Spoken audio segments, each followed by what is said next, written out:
Anyway, in my own personal work, a question has come up for me.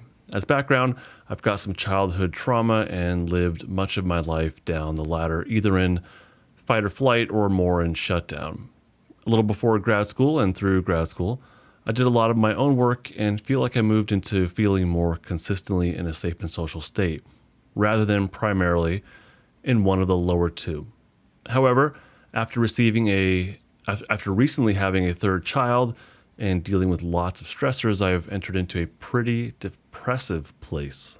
So that's where I kind of want to break this up first. There's more, but this is the first part here, and that is that our polyvagal state gets challenged throughout our life. Our state is very much, hopefully obviously, our polyvagal state is very much context dependent. It really depends on the context of not only our immediate environment. So yeah, it's dependent on the environment, the literal safety or danger of the environment, but also the more passive safety or danger cues of the environment. Like right now, actually, I don't know if you can hear it, but I have the heater going on in the house that provides this like low, dull hum, kind of not really a hum. It's more of I'm not sure the word for it, but it's kind of always there in the background while the heater is on.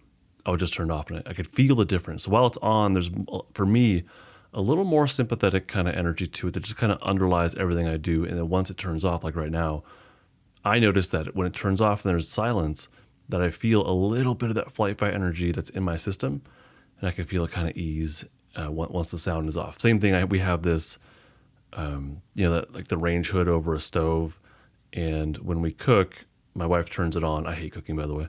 My wife turns it on, and then it just becomes kind of the part of the background noise. And then while we're eating dinner and afterwards, while we're cleaning up, it's still there. Like we don't consciously notice it, but it's there in the background. And for me, I notice it more. And I notice that my body really reacts because it's this constant dull noise in the background that puts me in like a little bit of a flight fight kind of flavor. And when I turn it off, I notice that just like a little bit more of ease. So yeah, our state is very much dependent on our immediate literal environment, even the passive cues. Our state is very much dependent upon the literal safety of the people in our lives. If we're around toxic people, that sounds judgmental, but if we're around people that have a negative influence on us, let's say that, or are stuck in their own defensive state, that's going to rub off on us. So our state depends on the people in our lives as well. All these things are going to affect us, but also family, culture, larger culture. It's going to depend on larger social factors. All these things are going to come into play when it comes to our polyvagal state. So having less access to your safety state is normal and okay, depending on the context that you live in. And that could be a whole bunch of different things. Part of that is that as we hopefully, as we age and gain new responsibilities and maturity and connections in life, that as we're meeting these new life obstacles and challenges, that these will affect our safety state. These will affect our capacity to be in our safety state. Even things that are not obviously dangerous, so these things that are supposed to be, positive growth points, like maybe getting married or having kids or getting a new job or maybe quitting the right job that you need to quit or maybe divorcing the person you need to divorce or leaving that friendship, whatever it is.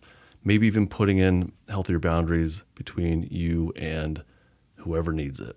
So all these things that are growth points and successes, right? These are not obviously dangerous, but they can activate your polyvagal state of one of your defensive states.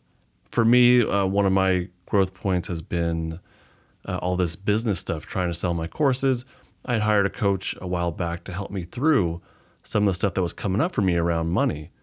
Money is generally we want money. We want to spend money. It provides greater access to things. It can provide a more comfortable lifestyle, right? But for a lot of us, money actually doesn't equal that. I was raised in a family where we didn't have a lot of money. And so thinking bigger, thinking in terms of making more money or accomplishing more it was and kind of still is, but definitely was a much bigger challenge for me. So even something like that can activate our defensive state and keep us from moving forward and growing where we need to grow or where we want to grow. So yeah, having a third child, Yeah, I didn't have it, but we had our second child, and I guess I was a part of it. We had our second child here, and when we had the first one, and definitely when we had the second one, there are challenges that come along with that. And although it's beautiful and wonderful, there is absolutely a challenge to our capacity, or to my capacity, to access my safety state.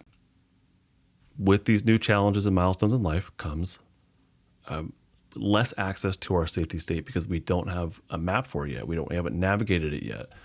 Over time, hopefully, as we're more successful, then the safety state can develop as we grow through these challenges. But in my opinion, we should be challenging the capacity of our safety state throughout life. I don't think we should be waiting until things are comfortable. I don't think that we should be waiting until things are perfectly ready to take that next step where you want to go. It's going to be challenging. The fact that it's challenging means that you might be on the right path. If it's super comfortable and easy, there's not necessarily, I don't think you're going to grow from that. So waiting until things are right, I don't know if that exists. I think the fact that things are difficult, or at least feel difficult, that's actually potentially a good sign, depending on what it is. I don't know, in your life in particular, but that could be a good thing. So I think that when it comes to growth, and that necessarily will bring a challenge to our polyvagal anchoring and safety. Challenge builds the strength of the safety pathways. That builds our capacity to handle distress while staying anchored in our safety state. Defensive activation comes, and that's okay because it's new, it's different. Having a third child, getting a new job, breaking up with someone that needs to be broken up with, there's going to be defensive state activation that comes along with that, and that's okay. So can we stay anchored in safety while doing that? And that's going to help exercise and build the strength of our vagal brake. Hey, fellow Stuck Knot, do me a favor and make sure that you're subscribed or following this podcast. After you give the subscribe or the follow button a little press, you will get immediate access to every episode as it comes out right away. Your subscription goes a long way. It shows these platforms, whichever one that you're on, that this is worth subscribing to, and it'll help me to reach someone else that needs to hear this stuff. This podcast is not therapy, not intended to be therapy or be a replacement for therapy. Nothing in this creates or indicates a therapeutic relationship. Please consult with your therapist or seek for one in your area if you are experiencing mental health symptoms. Nothing in this podcast should be construed to be specific life advice. It is for educational and entertainment purposes only. More resources are available in the description of this episode and in the footer of justinlmft.com.